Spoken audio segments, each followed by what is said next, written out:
Whatever rocks your socks, whatever spins your top, whatever winds your watch, whatever flips your flop, whatever turns you on, whatever flies your flag, whatever bangs your gong, or whatever swings your bag. Do it often, but do it well, 'cause nobody knows and there's no way to tell when the ride ends.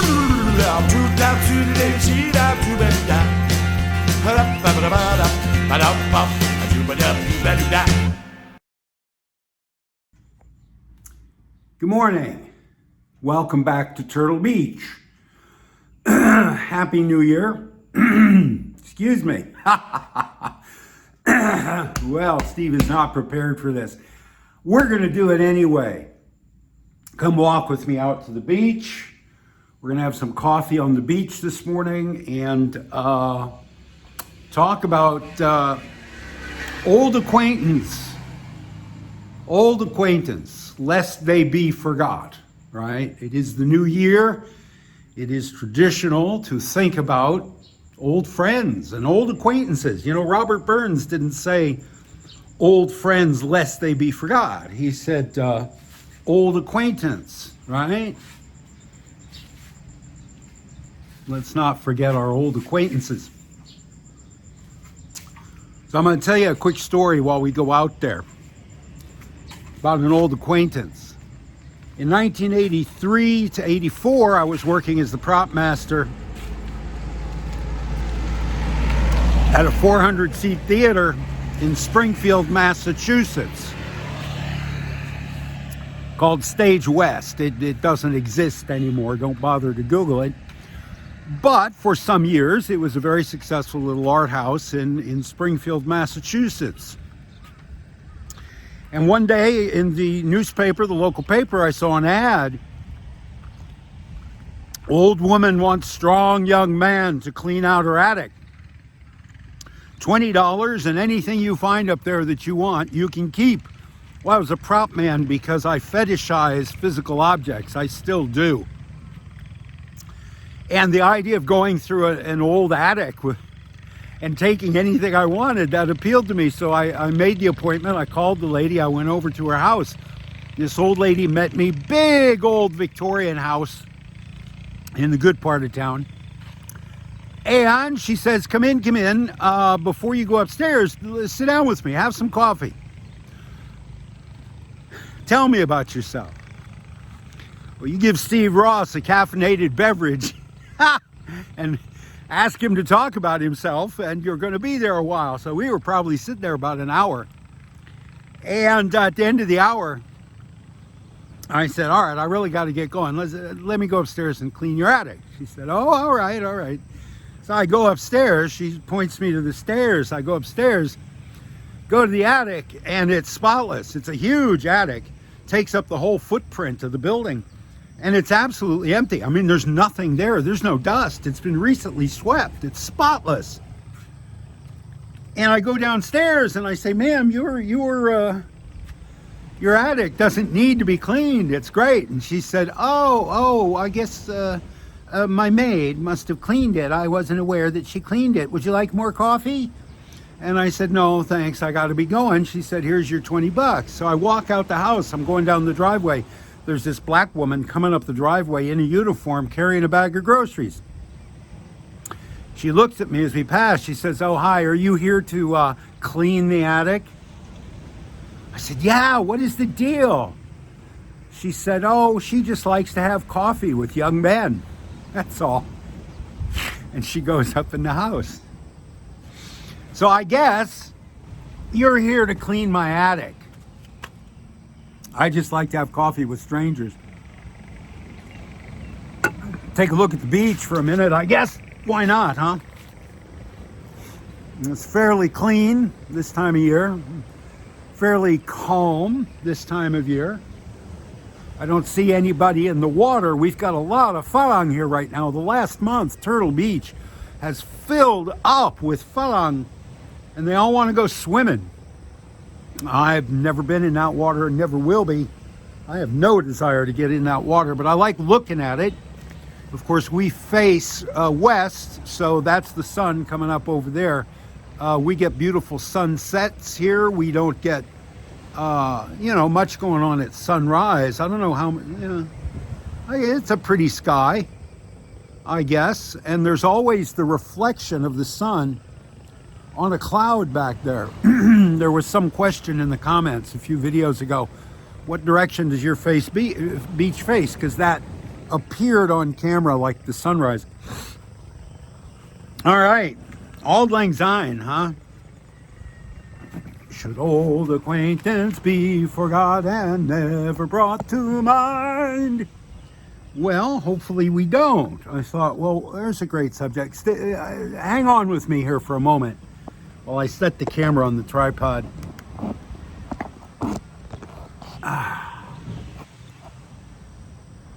How's that?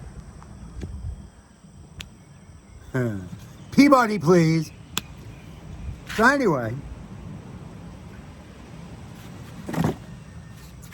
should old acquaintance be forgot? That seemed to be, to Robert Burns at any rate, the point of the season, remembering old friends. So I thought, we'll give a shout out to your old friends on Phuket.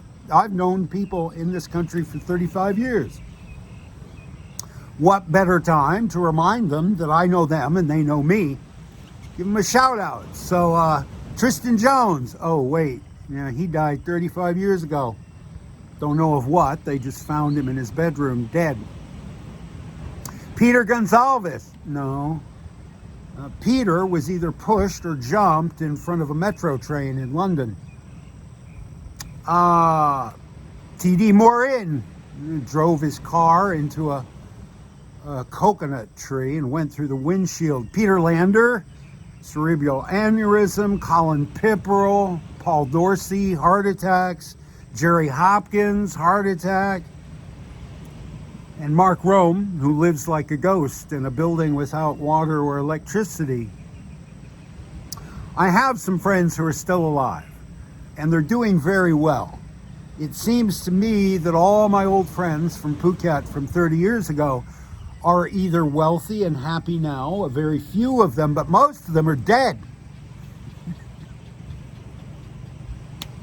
I guess I'm just at that age, right? Is it the same with you? Or I think I think very few young guys or young women watch this channel. I'm not sexy enough for the young women, and I don't lift weights often enough for the young men. I don't have the correct politics for the young men. And I think most of my audience is probably close to or even more aged than I am.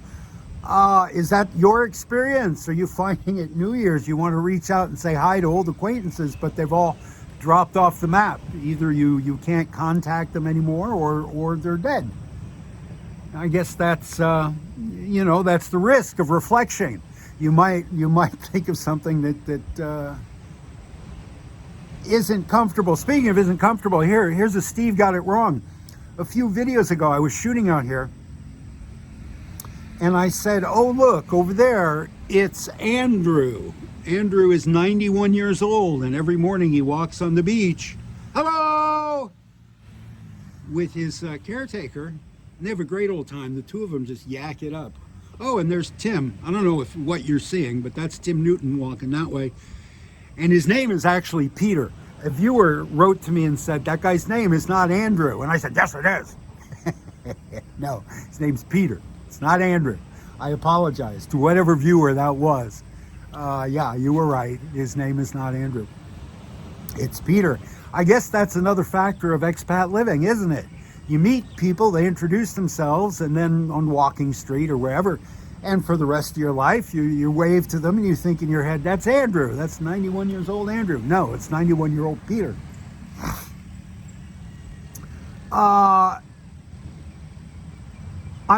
Let me tell you a real quick little story about acquaintanceship and old friends. I started this channel about 9 minutes. I got to pick it up. I started this channel about 2 years ago before I left to come back to Thailand. And it was about, the prodigal returns, the native son returns. and my preparations and selling my mother's house and saying goodbye to everybody I loved and everything I loved, and coming back to Thailand because in 1997 I promised myself I would come back, and for no other reason really than that. So I started this channel, and a guy contacted me and he said, Steve, you remember me from Phuket 30 years ago? We used to have a great time. Contact me when you get to Turtle Beach and I'll come up from Phuket and we'll have coffee. And I remembered the guy, yeah, and we had met 3 or 4 times at the boathouse where I was working. I did a book club every month at the boathouse, and he would come to the book club meetings. I said, yeah, okay, great, thank you. So when I got here, the very first person who came to visit me was this guy. And he comes and we're sitting in a coffee shop and he says, man, it's so great to see you. Do you remember that time we did this and this guy said this? And I said, well, no, I'm sorry, I don't remember that, but I've smoked a lot of broccoli in my life and there's a lot I don't remember. And we went on and he kept mentioning these things that we had done together. I didn't remember any of them. And that's not real unusual. An old friend of mine who's also gone now, Bill Johnson, every time I talked to Bill, he'd say, you remember that time we were driving to Orlando, or we were driving to Ormond Beach, and we stopped outside Tampa and we didn't have money for a hotel. So we slept on the picnic tables at a rest stop outside Tampa. And the stars were so bright that night, and we were sleeping on you remember that? No, I never did to this day. I cannot remember sleeping on a picnic table outside of Tampa, Florida. But it was one of the biggest events in Bill's life, and he brought it up every time he met me. So this guy saying, you remember this and this and this, I didn't remember it. And I thought, well, that's just Steve. And then he says, you remember that time we went diving in the Similans? I don't dive. I'm terrified of that water. Any water I can't see the bottom of, I don't come closer to it than this. I walk on the beach twice a day and I pick up old cigarette lighters. I never go in the water. I don't go knee deep in that water. I will not go knee deep in that water. I've never gone diving in the Similans. I knew in that moment that he was thinking of another guy. And as he kept talking, it occurred to me he thought I was Colin Pipperell. Colin Pipperell, dear old friend of mine, used to be the editor of Phuket magazine, lived on Phuket for many years, retired to Bangkok, eventually had a heart attack and died in Bangkok. But Colin was about my size and about my shape and had gray hair and gray beard, and I used to, on Phuket, I used to wear a gray beard. And this guy was thinking I was Colin. And I thought, I'm sitting there having coffee with him. We've been together by this point for a couple hours. And we've talked about all these people we knew in common. But Phuket was a small place back then. All the Phalang knew each other. I exaggerate to make a point, but virtually speaking, all the Phalang knew each other. We'd been together for 2 hours, and I thought, do I tell him now I'm not the guy he thinks I am? And I didn't. I just let him go, thinking I was Colin. And eventually, he left and went back to Phuket. And I've never heard from that guy since. I've been here 18 months. And I think it twigged, maybe on the ride back to Phuket. This guy is not the guy I thought he was. Old acquaintance. I wasn't forgotten by him. I don't know, what is the verb to go with that miscommunication? I don't know. Got one more story for you, 13 minutes. All right. About acquaintanceship, right? Ships that pass in the night. In about 1986, my friend Naotaka Matsukara was going to go live with his mom in Tokyo for a year. He had an apartment on Bleecker Street in the Village in New York City. He called me up. He said, I need a couple guys. He was already in Tokyo. He said, I need a couple guys to go over to my condo and empty it out and take all my furniture and stuff and my clothes and my books and put it in a rental truck and take it up to my stepdad's house in Connecticut. Put it in the garage for a year. I'll pay you a lot of money and I'll get another guy to help you and you do this for me and I'll appreciate it. And I said, sure, dude, whatever. You know, you're a prop man. You get asked a lot to move furniture. I've heard Arnold Schwarzenegger tell the story a dozen times about His first big break, he thought, in Hollywood, a big well-known agent called him up, said, come to my office right away. I got a job for you. And he goes rushing over there, and he gets in the office, and the agent goes, Arnold, good to meet you. Listen, I need that desk moved across the room over there. So you're a prop man. You get those calls a lot. You move furniture on the set. Art directors, designers will call you to help them move into a new apartment. In this case, move out of an apartment. Now was an art director in the business.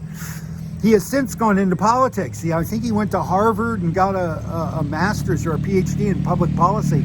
And I think he's retired now, but he ended up working in politics in Washington, D.C. for his whole career. Left the movie industry and moved up into public policy. But anyway, on this day in 84, yeah. He, 84, 86, I don't know. He is 85, I was in Springfield. He calls me, he sets this up. I rent a truck. I go over and I meet this other guy at Now's apartment, and his name's Mike Yip, Chinese-American guy, big guy. And never met him before in my life, but we knew what we had to do, and we started carrying boxes and furniture and taping up boxes. Now had not packed at all. Everything was exactly, he had left it and gone to Tokyo.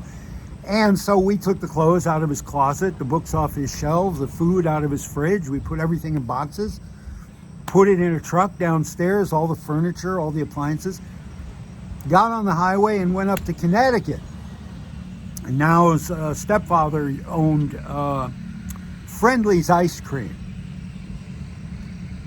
If you've ever been on the East Coast of the United States, you know Friendly's. It's a huge chain. And they're restaurants. They're like an IHOP or a Denny's. They're kind of a breakfast pancake house. But they started as a little ice cream stand called Friendly's. They're still called Friendly's. And now stepfather was quite well-to-do, quite well off. So we drive up through the Bronx, up into Connecticut. And we get up there, and there's nobody home but a gardener. And we said, hey, we're here, we've got Now stuff. And he said, put it in the garage. And the gardener said, I'd never heard anything about this, but all right, here's the garage. And he opens up this giant shed. It's like an aircraft hangar. It's a huge building. And inside are about 24 classic American muscle cars. Chargers, Camaros, and Mustangs. Beautiful cars. Absolutely pristine showroom, right? And he says, well, this is the garage, I guess, put it in here. So we unloaded that truck. It took us about an hour.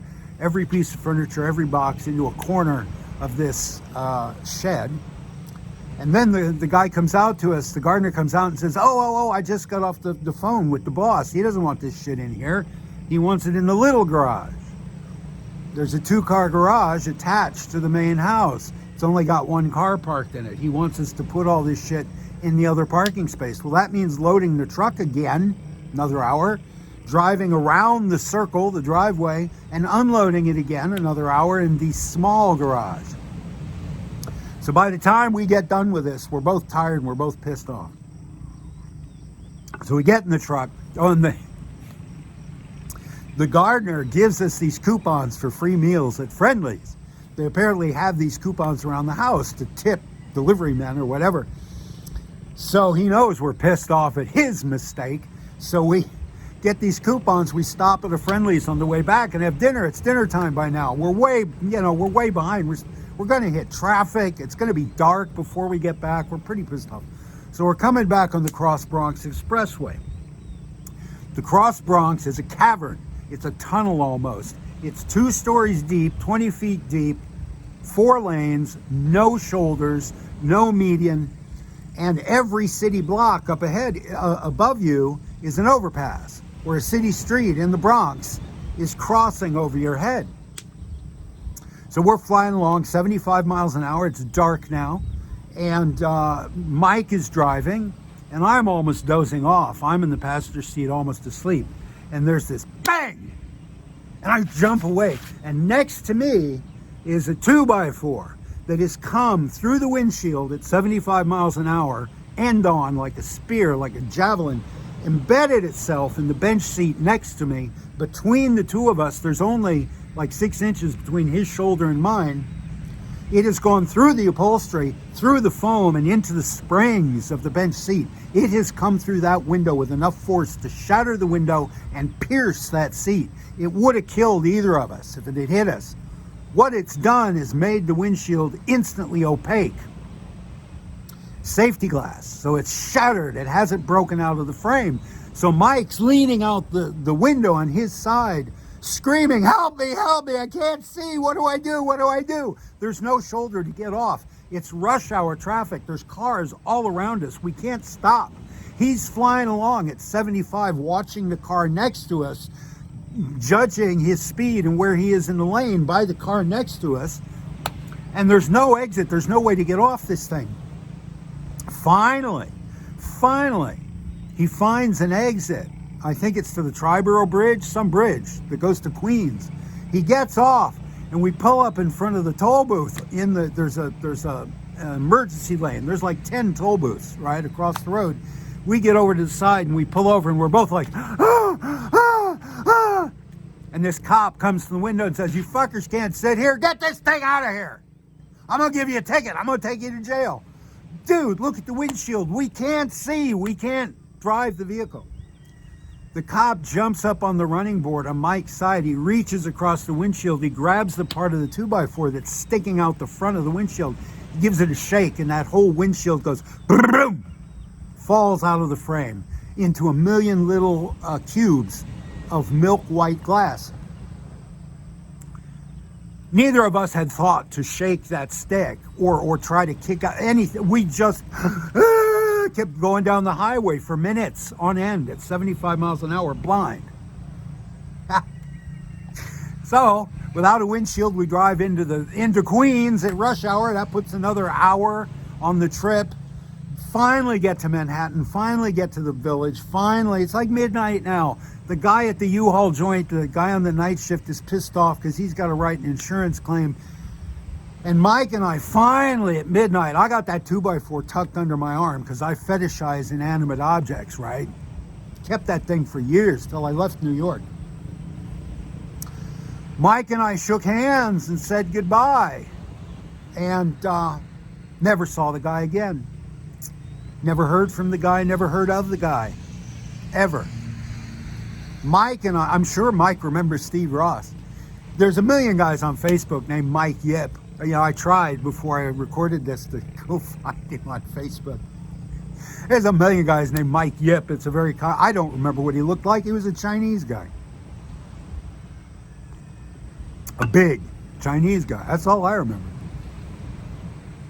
Acquaintances. Should old acquaintance be forgot, you know? And this brings 22 minutes. Let me just say one thing real quick. I swear to God, this will be the end of it. A lot of people, when I was writing for a living, a lot of people would contact me and say, "Steve, I love your stories." Listen, I got a lot of stories. I've been everywhere. I've done everything. I got a lot of stories. My life would make a terrific book. I don't have time to write it all down. How about I tell you my stories, you write the book, and we'll split the profits 50-50. No. The excuse every writer uses is, my agent says don't read anybody else's writing. Because if I read your story and you've got a big Chinese guy named Mike in your story, if I ever write a story with a big Chinese guy named Mike in it, you'll come sue me and say that I stole that from your manuscript. So no, professional writers typically don't read anybody else's work. Your agent tells you don't be stupid, don't do that.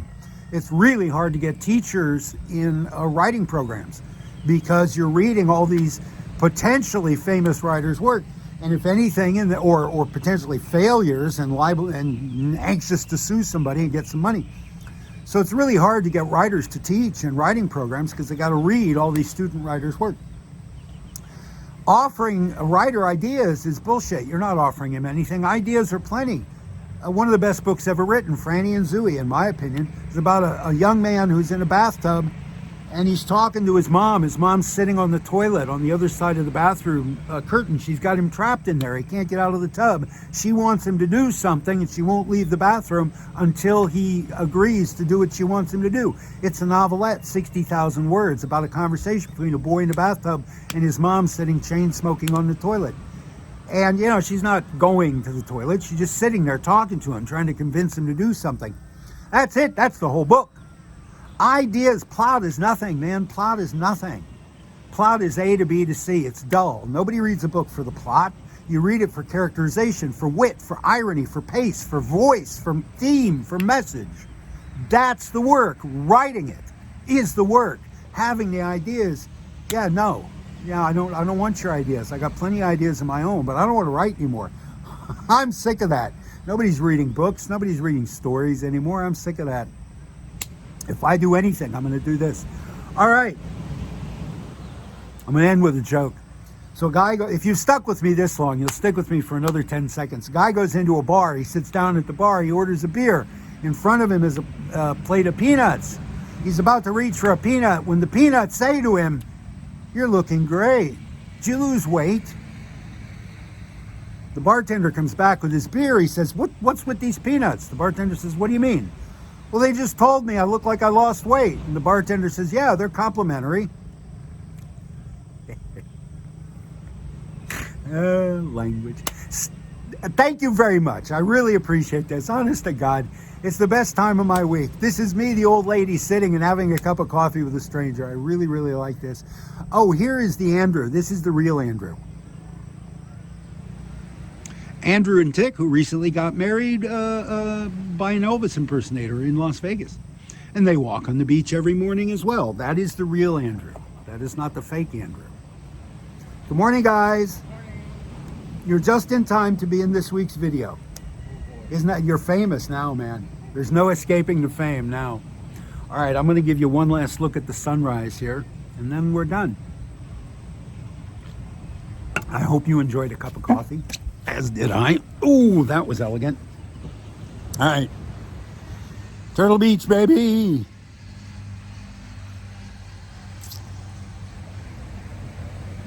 It's all right, isn't it?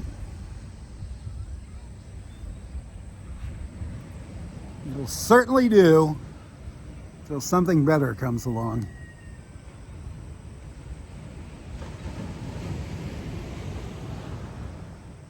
Take care of yourself. Happy New Year. I love you very much.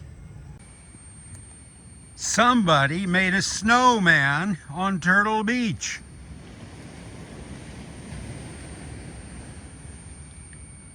Gotta be Falang. I don't think that's Thai.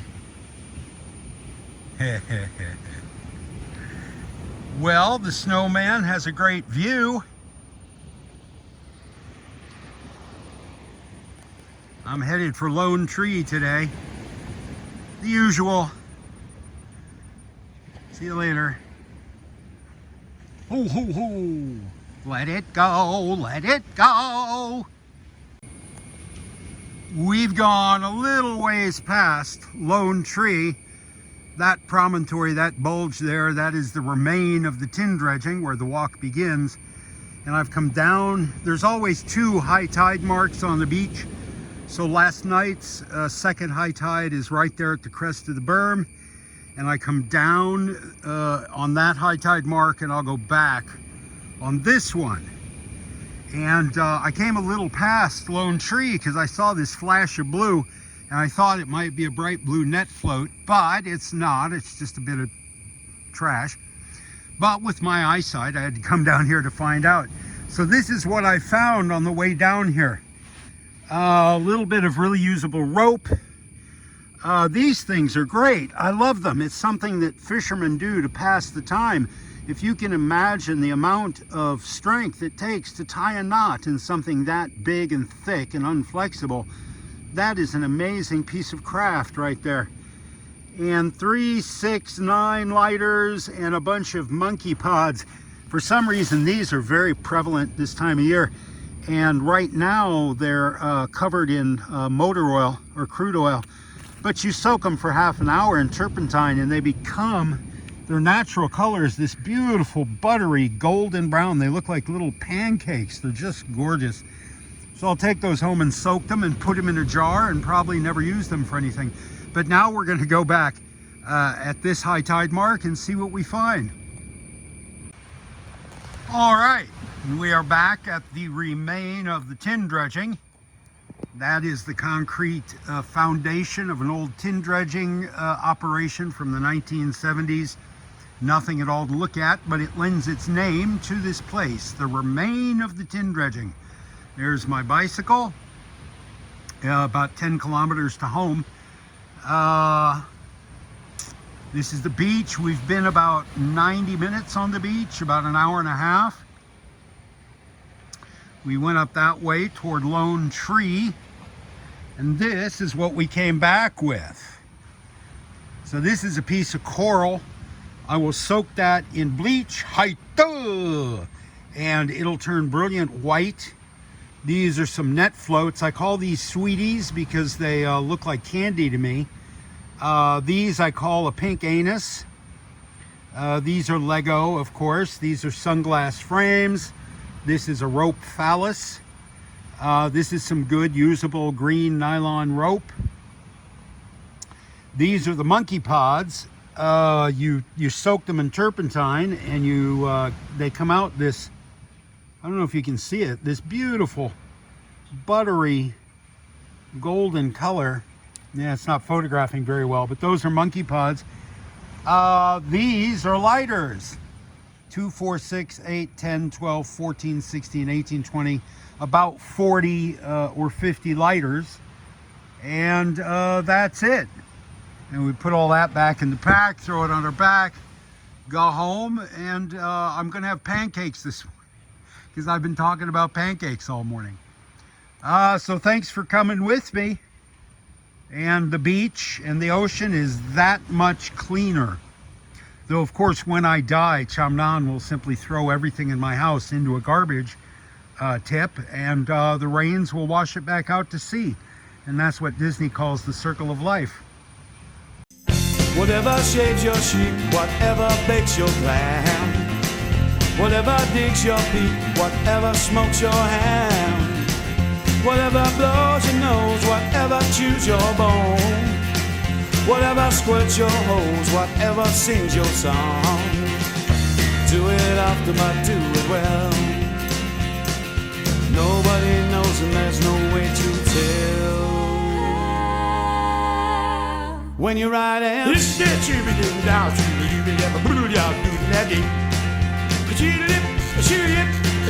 shoot